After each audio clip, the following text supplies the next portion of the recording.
आज আমি তোমাদের সঙ্গে খুবই একটি অত্যন্ত গুরুত্বপূর্ণ টপিক নিয়ে আলোচনা করতে চলে এসেছি। সেটি তোমরা সকলে এখন বুঝতে পেরেছো। সেটা হচ্ছে তোমাদের ডিএভি মডেল বা পাবলিক স্কুলে ক্লাস 9 এর নবমহ পাঠহ কবয়ামি বায়ামি ইয়ামি এটা নিয়ে আলোচনা করব। তো মূল ভিডিওতে যাওয়ার আগে তোমাদের সকলের উদ্দেশ্যে একটি রিকোয়েস্ট, ভিডিওগুলো দেখার পাশাপাশি তোমরা একটি শেয়ার করতে ভুলো না। তোমরা যদি শেয়ার করো তাহলে তোমাদের বন্ধুদেরও একটু হেল্প হবে। এবং যারা প্রথমবার আমাদের চ্যানেলটি ভিজিট করছো তারা অবশ্যই সাবস্ক্রাইব বাটনটি প্রেস করে চ্যানেলটি পাশে থাকতে ভুলো না। এবং যারা অলরেডি আমাদের চ্যানেলটি সাবস্ক্রাইব করেছো তাদেরকে জানাই আমার তরফ থেকে একবার অসংখ্য ধন্যবাদ। তাহলে চলো দেরি না করে আমি সরাসরি মূল টপিকের দিকে এগিয়ে যাই। আর দেখো এখানে নবমহ পাঠহ কি নাম বলছে, কবয়ামি বায়ামি ইয়ামি। এটা ভালোভাবে বোঝো। দেখো কবয়ামি, কবয়ামি মানে কি, আমি কাব্য রচনা করি বা কাব্য লিখি বা কবিতা লিখি, পোয়েম যাকে বলে। বয়ামি মানে আমি কাপড় সেলাই করি, মানে বোনার কাজ। বোনা কাকে বলে, কাপড় বোনা, মানে কাপড় সেলাইয়ের কাজ করি বা কাপড় সেলাই করি। আর ইয়ামি এবং চলে যায়। তাহলে এখানে দেখো ভালো করে বোঝো, অক্ষরগুলো দেখো যে কবয় আমি, ঠিক আছে। কবয় আমি কটাকে বন্ধ করে দিলাম, তাহলে কি হচ্ছে বয়ামি, ঠিক আছে। আবার দেখো বটাকে যখন বন্ধ করে দিচ্ছি তখন ইয়ামি। খুব লিখেছেন তার একটি সুন্দর এটা সৃষ্টি। তাহলে এগুলো একটা তোমার ওয়ার্ডের মধ্যে বিভিন্ন মানে রয়েছে। দেখো কবয়ামি মানে আমি কাব্য রচনা করি, বয়ামি মানে কাপড় সেলাই করি, এবং ইয়ামি আপনি যদি বলেন তাহলে চলে যাব। তো তোমাদের শুনে একটু আলাদা রকম লাগছে, তাহলে আমরা যখন প্যাসেজটি ভালোভাবে পড়বো তখন তোমরা বুঝতে পারবে। তাহলে চলো আমরা প্যাসেজটি শুরু করি। তাহলে এখানে একটি ডার্ক লাইন আছে, সেই লাইনটির মানে আমরা পরে বুঝবো। দেখো আমি পড়ে রাখছি। মহাশয় অহং ত্রুটিতান তন্তুং সংযাজয়ামি, ঠিক আছে। এটা এখন বললে তোমরা বুঝতে পারবে না, প্যাসেজটি পড়ার যখন শুরু করব মূল পাঠটি তখন তোমাদের বুঝিয়ে দেবো। তাহলে একটা কনভারসেশন রয়েছে, কি বলছে, যশোধরা স্বাতে কুত্র গচ্ছসি। যশোধরা বলছে স্বাতে মানে সাথীকে, কি বলছে, কুত্র গচ্ছসি কোথায় যাচ্ছ। স্বাতি তখন সাথী বলছে ননু অহং গচ্ছামি অশিক্ষিতান পাঠয়িতুম। অহং ননু মানে আমি নিশ্চয়ই, অশিক্ষিতান মানে অশিক্ষিত লোকদের, পাঠয়িতুম পড়ানোর জন্য, গচ্ছামি যাচ্ছি, বলছে আমি অশিক্ষিত মানুষদের পড়ানোর জন্য যাচ্ছি। যশোধরা বলছে অতীব শোভনম কার্যম। অতীব মানে খুবই, শোভনম মানে সুন্দর, কার্যম মানে কাজ, বলছে খুবই সুন্দর কাজ। উদ্যোতবে শিক্ষায়া মহত্তং সর্বে জানন্তি।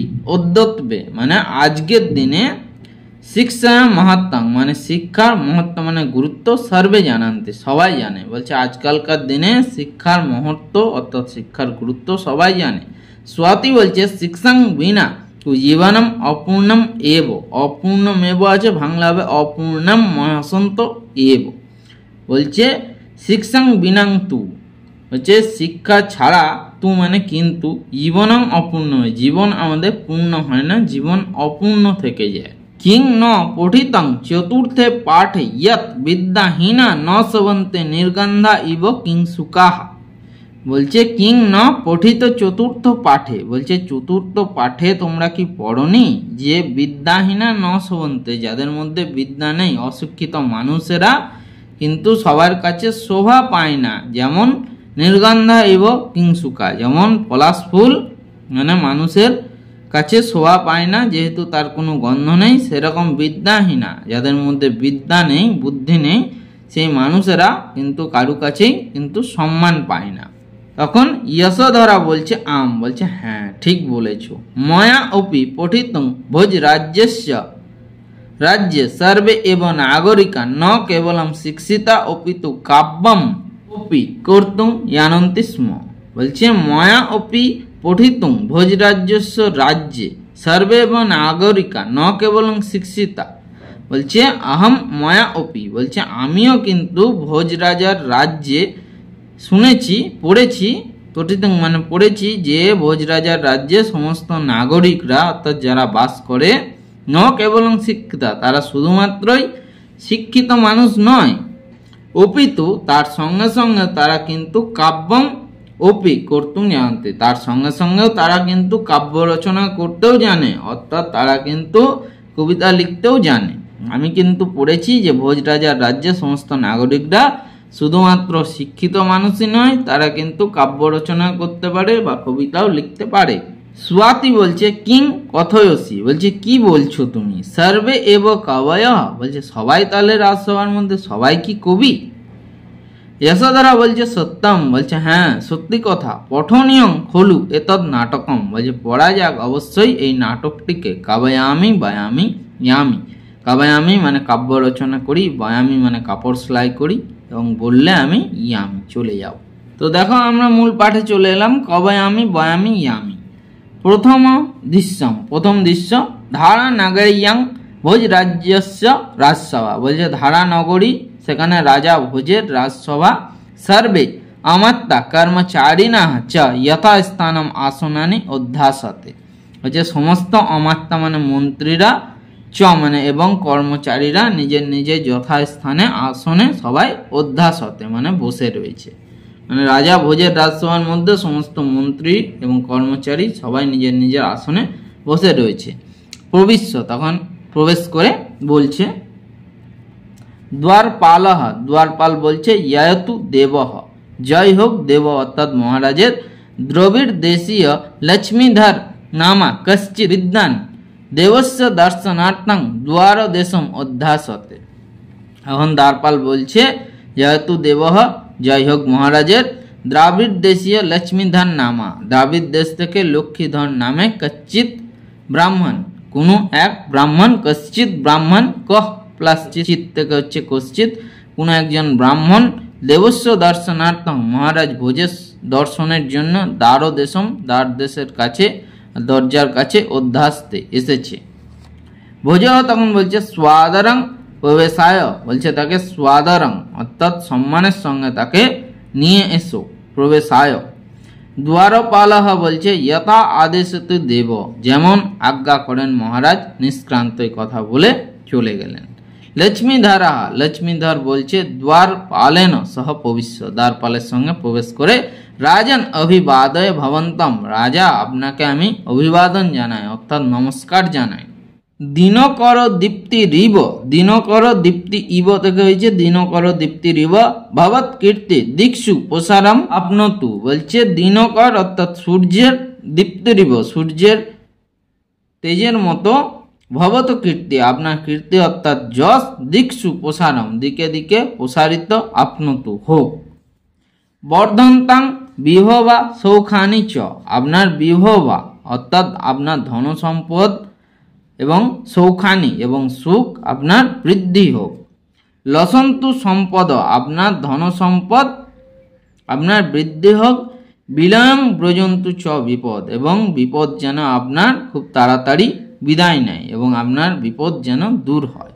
প্রতিষ্ঠাং লভতাং বিদ্যৎ গণহ, আপনার রাজসভার বিদ্বানগণ যেন প্রতিষ্ঠা লাভ করে।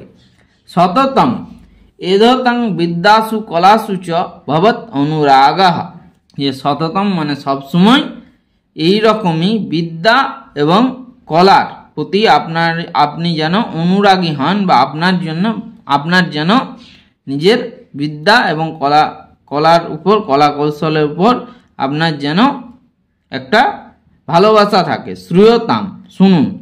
সমাদাতা গুণগ্রাহী স্বামী পুণ্যেন লভ্যতে অনুকূল সুচির দক্ষ কবি বিদ্যান সুদুর্লভ।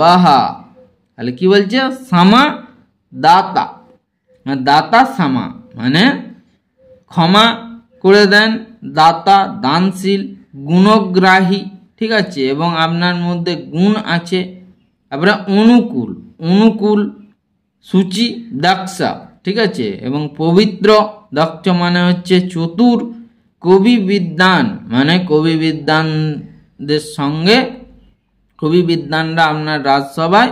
সুদুর্লভ মানে সহজে সেই সমস্ত বিদ্বান পাওয়া যায় না। স্বামী পুণ্যেন লভ্যতে, এবং স্বামী অর্থাৎ মহারাজ ভোজ পুণ্যর সঙ্গে বা পবিত্রতার সঙ্গে সবকিছু লাভ করেছেন। আপনার পুণ্য হোক, আপনার ভালো হোক। ভোজঃ বলছেন অনুগৃহীত অস্মি কুতঃ সমাগমনম অত্র ভবতাম, বলছে অনুগৃহীত অস্মি আমি ধন্য হলাম। অনুগৃহীত অস্মি মানে আমি ধন্য হলাম। কুতঃ সমাগমনম অত্র ভবতাম, বলছে কোথা থেকে আপনার আগমন হয়েছে আমার এখানে, বলছে আপনি কোথা থেকে আমার এখানে এসেছেন। লক্ষ্মীধর বলছে রাজন যত্র জলপূর্ণ সরাহ ভবতি তত্র পক্ষিণঃ স্বয়ং সমায়ন্তি, যে হে মহারাজ, যত্র মানে যেখানে জলে পূর্ণ আর জলে ভর্তি সরহ সরোবর বা পুকুর থাকে, তত্র মানে সেখানে পক্ষিণঃ পাখিরা স্বয়ং সমায়ন্তি নিজে নিজেই চলে আসে। অহম অপি ভবতং বিদ্যানুরাগং দানশীলতং চ সমাকর্ণ সমাগত অস্মি, বলছে অহম অপি আমিও ভবতম মানে আপনার বিদ্যানুরাগং চ দানশীলতাং বিদ্যার প্রতি প্রেম বা ভালোবাসা এবং দানশীলতা সমাকর্ণ এবং দানশীলতার কথা সমাকর্ণ মানে শুনে সমাগত অসি আমি এখানে এসেছি। ভবৎ রাজ্যে নিবস্তুম ইচ্ছামি এবং আপনার রাজ্যে ভবৎ রাজ্যে অর্থাৎ আপনার রাজ্যে নিবস্তুম বাস করার জন্য আমি ইচ্ছা প্রকাশ করছি, মানে আপনার রাজ্যে আমি থাকতে ইচ্ছা প্রকাশ করছি। ভোজঃ বলছে মম এতৎ সৌভাগ্যং যৎ ভবাদৃশাঃ বিদ্যাংসঃ মম পণ্ডিত পরিষদং বিভূষ এ উ, বলছে মম এতৎ সৌভাগ্যম, বলছে আমার তো এটা সৌভাগ্য, যৎ যে ভবাদৃশ তোমার মতো বিদ্যান আমার পণ্ডিত পরিষদে সভা অলঙ্কৃত করবে। মন্ত্রিণং প্রতি মন্ত্রীদের উদ্দেশ্যে মন্ত্রী বড় নগর পালং সমাহুয় আদিশয়তাং यत् स लक्ष्मीधर विदुषे निवास व्यवस्था कारयतु, মন্ত্রীদের প্রতি আদেশ দিলেন হে মন্ত্রীবর ও হে মন্ত্রীবর নগরপালং সমাহুহ মানে নগরপালকে ডেকে, সমাহুয় মানে ডেকে, আদেশতাং यत् আদেশ দিলেন যে সেই লক্ষ্মীধর বিদুষে লক্ষ্মীধর বিদ্যানকে বিদ্যানের নিবাস ব্যবস্থা অর্থাৎ তার থাকার একটা ব্যবস্থা কারয়তু করে দিন। নগরে কৃত নিবাসম অপঠিতং জনং নিষাড়িয়ং তদ গৃহে এস পণ্ডিত বরাহ বাসয়িতব্যঃ, বলছে নগরে যারা বাস করে অশিক্ষিত মানুষদের নিষাড়িয় মানে বের করে দিয়ে, তদ গৃহে তাদের ঘরে এস পণ্ডিত বরাহ এই পণ্ডিত বরকে বাসয়িতব্য বাস করার ব্যবস্থা করে দিন। মন্ত্রী তখন একজন মন্ত্রী বলছে যথা আজ্ঞাপয়তি দেব যেমন আজ্ঞা করেন মহারাজ। নিষ্ক্রম্য পুনঃ নগর পালেন সহ প্রবিশ্য, নিষ্ক্রম্য বেরিয়ে গিয়ে পুনঃ আবার নগরপালের সঙ্গে সবাই প্রবেশ করলেন। নগরপাল বলছে মহারাজ মন্ত্রী বরস্য আদেশন অহং সমস্ত নগরে ভান্তা কমপি নিরক্ষরং মূর্খং বা জ্ঞানং ন অপশ্যাম, হে মহারাজ মন্ত্রী বরস্য আদেশন মন্ত্রী বরের আদেশে আমি সমস্ত নগরে ভ্রান্তা ঘুরে, কমপি মানে কোনো একজন নিরক্ষরং মূর্খং বা জনা কোনো একজন নিরক্ষর বা অশিক্ষিত মূর্খ মানুষকে কিন্তু দেখতে পেলাম না। কুত্র বাসয়িতব্য পণ্ডিত বাড়িয়াহা, যে কোথায় থাকার ব্যবস্থা করব এই পণ্ডিত বরের। ভোজঃ বলছেন সনং বিচার্য কিছুক্ষণ চিন্তা করে বা এক মুহূর্ত চিন্তা করে, ভো নগর পাল ও হে নগরপাল, ভূয় নগরং ইয়াহি তুমি আবার নগরে যাও। ইয় নাগরিক কাব্যং কর্তুং ন জানাতি স নিষ্কাস্যতাম, বলছে যে নাগরিক যে মানুষটি কাব্যং কর্তুং অর্থাৎ কাব্য রচনা করতে বা পোয়েম লিখতে জানে না তাকে তুমি নগর থেকে বের করে দাও। দ্বিতীয় দৃশ্যে নগরপালঃ তন্তু বায়ং প্রতি ভো কিমে তৎ করসি, বলছে দ্বিতীয় দৃশ্যে তখন নগরপাল তন্তু বায়ং প্রতি, তন্তু বায় হচ্ছে যারা কাপড় সেলাই করে তাঁতি বলা হয় যাদেরকে, সেই তাঁতির উদ্দেশ্যে বলল হো ওহে কিমে তৎ করসি, বলছে তুমি এখানে কি করছো। তন্তু বায়ঃ তখন কাপড় সেলাই করে সেই তাঁতি, বলছে মহাশয় অহং ত্রুটিতান তন্তুম সংযোজয়ামি, বলছে ওহে মহাশয় যে আমি ছেঁড়া কাপড় সেলাই করি বা আমি পুরনো কাপড় ছিঁড়ে যাওয়া কাপড় সেলাই করি। প্রথমে যেটা ডার্ক করে লেখা ছিল এটার এই উদ্দেশ্যে বলা হচ্ছে, তা আমি দেখো দেখিয়ে দিচ্ছি ডার্ক লেখাটা। এই যে দেখো যখন নগরপাল ছবিটা নগরপালরা তন্তুবাইকে জিজ্ঞাসা করছে তাঁতিকে যে তুমি এখানে কি করছো, তখন তাঁতি উত্তর দিচ্ছে মহাশয় अहं त्रुटितं तन्तुं संजयामि, আমি ছিঁড়ে যাওয়া কাপড় সেলাই করি বা আমি ফেটে যাওয়া কাপড় রিপেয়ার করি। ঠিক আছে। নগরপালহ বলছে কিং পঠিত ওসি, বলছে তুমি কি লেখাপড়া জানো? তন্তুবায় তখন বলছে আম মায়া গুরুকুলে শিক্ষা গৃহীতা। তন্তুবাই তখন অর্থাৎ সেই তাঁতি বলছেন হ্যাঁ আমি গুরুকুলে শিক্ষা গ্রহণ করেছি। নগরপালহ বলছে কিং কাব্য রচনা জানাসি, তুমি কি কাব্য রচনা করতে পারো বা তুমি কি কবিতা লিখতে পারো?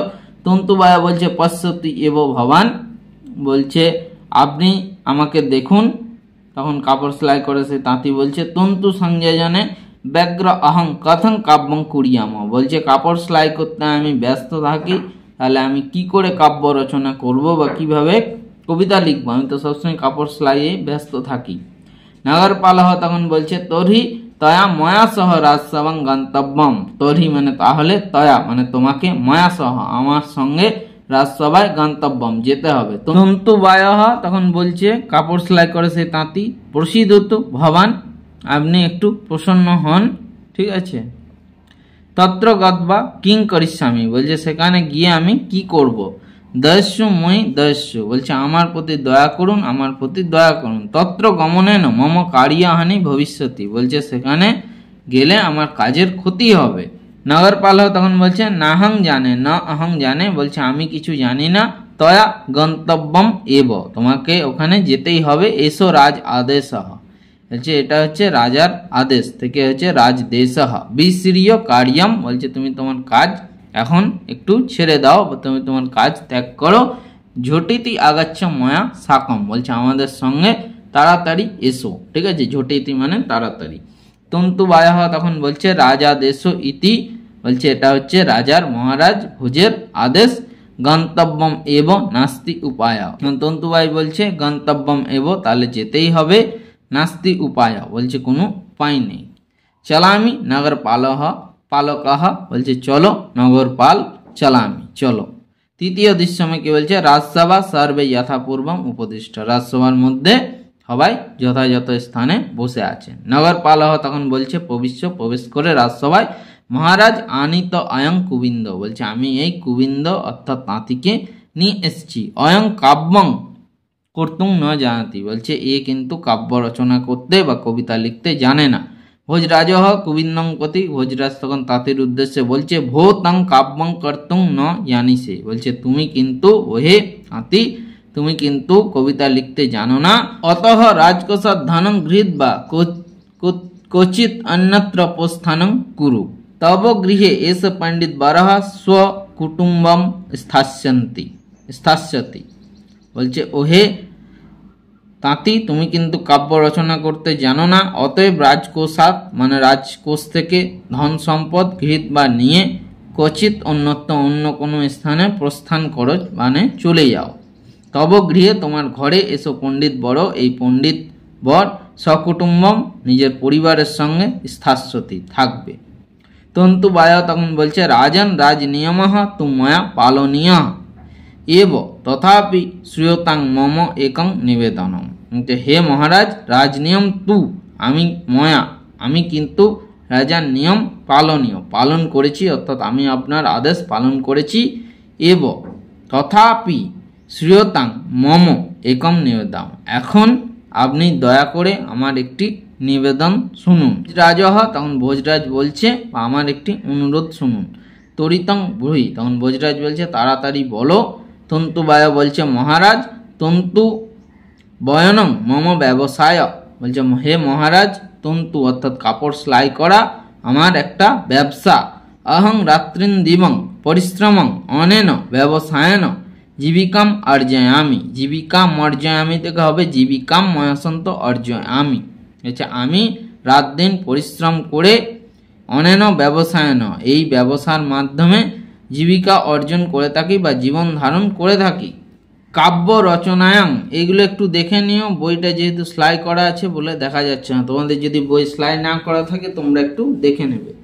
কাব্য রচনায়াং মহাকবি তুল্য মম অভ্যাস নাস্তি তথাপি কিঞ্চিত নিবেদয়ামি, বলছে কাব্য রচনা করা মহাকবির সমান বা মহাকবির মতো আমার কিন্তু অভ্যাস নেই, তথাপি কিঞ্চিত নিবেদয়ামি, তাই আমি আপনার কাছে কিছু নিবেদন করছি। শ্রোতুম আহন্তি ভবন্ত, আপনি আমার এই কথাগুলি ভালো করে শুনুন। কাব্যং করমি নহি চারুতরং করমি, যত্নাৎ করমি यदि চারুতরং করমি। ভূপাল মৌলি মণি মণ্ডিত পাদপীঠ হে সাহসঙ্কাহ কবয়ামি বয়ামি ইয়ামি। তাহলে কি বলছে? কাব্যং করমি, বলছে কাব্য রচনা করতে পারি। নহি চারুতরং করমি, কিন্তু আমি সুন্দরভাবে কাব্য রচনা করতে পারি না। যত্নাৎ করমি, আমি যদি যত্ন করি। যদি চারুতরং করমি, বলছে আমি যদি চেষ্টা করি তাহলে আমি সুন্দর কাব্য রচনা করতে পারবো।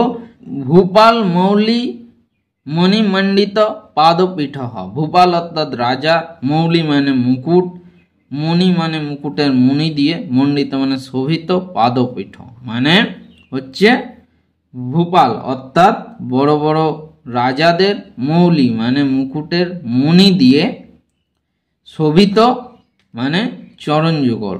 অর্থাৎ এখানে মানে হচ্ছে কি, যে রাজা ভোজকে বড় বড় রাজা মহারাজারাও কিন্তু প্রণাম করেন। ঠিক আছে, এটার মিনিংটা এটা। হে সাহসঙ্কা, বলছে যে হে মহারাজ, হে সাহসী মহারাজ। কবয়ামি বয়ামি ইয়ামি, বলছে কবয়ামি মানে আমি কাব্য রচনা করতে পারি। বয়ামি এবং কাপড় সেলাইও করতে জানি। এখন যদি আপনি বলেন যে আমাকে এই রাজসভা ত্যাগ করে নিজের ঘর ছেড়ে চলে যেতে হবে, তাহলে আমি ইয়ামি, তাহলে চলে যাব। এখন ভোজরাজ বলছেন সাধু কুবেন্দ সাধু, বলছে সুন্দর তাঁতি সুন্দর, মানে খুব সুন্দর বলেছ, সুন্দর বলেছ।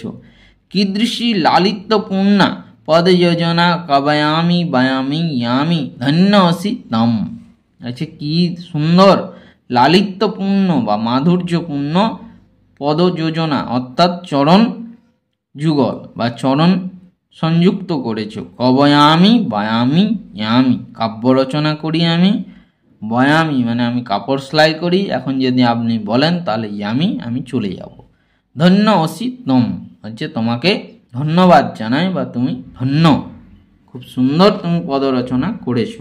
অহম অপি আত্মানং ধন্যম মন্যে, আমিও নিজেকে ধন্য মনে করছি। ইয়স্য রাজ্যে তন্তু বায়াহা কুম্ভকারাহা অয়স্কারাহা শিল্পিনাহ শ্রমিকা অপি ললিতাং কাব্য রচনাং কুর্বন্তি। বলছে ইয়স্য রাজ্যে, যার রাজ্যে তন্তু বায়া অর্থাৎ তাঁতিরা, কুম্ভকারা অর্থাৎ কুমোর যারা, মানে মাটির হাঁড়ি কলসি যারা বানায় তাকে কুম্ভকার বলে। অয়স্কারা অর্থাৎ লোহার, যারা লোহা নিয়ে কাজ করে। শিল্পী না, যারা শিল্পী মানুষ। শ্রমিকা এবং যারা খেটে খাওয়া মজদুর শ্রেণীর মানুষ অর্থাৎ শ্রমিকরাও কিন্তু ললিতাহা মানে খুব সুন্দর কাব্য রচনা কুর্বন্তি, কাব্য রচনা করতে পারে। মানে আমার রাজ্যে সবাই কিন্তু এক একজন কবি। তন্তু বায়ংপতি ভো কবিবর গৃহান পুষ্কলং স্বর্ণময়ং পারিতোষিকম, বলছে হে তন্তুবাই বা হে তাঁতি, হে কবিবর, হে কবিশ্রেষ্ঠ।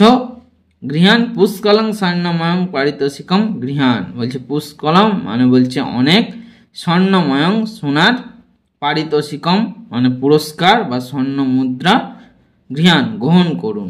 নিজম আবাসম চ প্রহাই, এবং পুনরায় আপনার নিজের ঘরে ফিরে যান। মন্ত্রিণং প্রতি, মন্ত্রীদের উদ্দেশ্যে।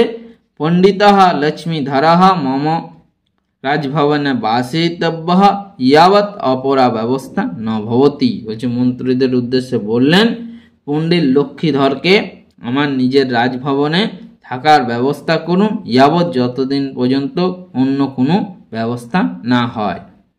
রাজা তন্তু বায়ায় স্বর্ণ মুদ্রা অর্পয়তি, রাজা সেই তাঁতিকে সোনার মুদ্রা বা স্বর্ণ মুদ্রা অর্পয়তি দান করলেন। তন্তু বায়াহ পারিতোষকং প্রাপ্য প্রসন্ন বদনঃ রাজানাম অভিবাদ্য গৃহং প্রয়াতি, বলছে সেই তাঁতিও পারিতোষিকম অর্থাৎ পুরস্কার প্রাপ্য গ্রহণ করে প্রসন্ন বদন মানে খুশি মুখে বা প্রসন্ন চিত্তে রাজানাম অভিবাদ্য রাজাকে প্রণাম করে গৃহং প্রজাতি ঘরে ফিরে গেলেন। তো এখানেই তোমাদের কবয়ামি বয়ামি ইয়ামি নবম পাঠ্যাংশটি সমাপ্ত হলো। ভিডিওটি ধৈর্য ধরে দেখার জন্য তোমাদের সকলকে অসংখ্য ধন্যবাদ জানাই।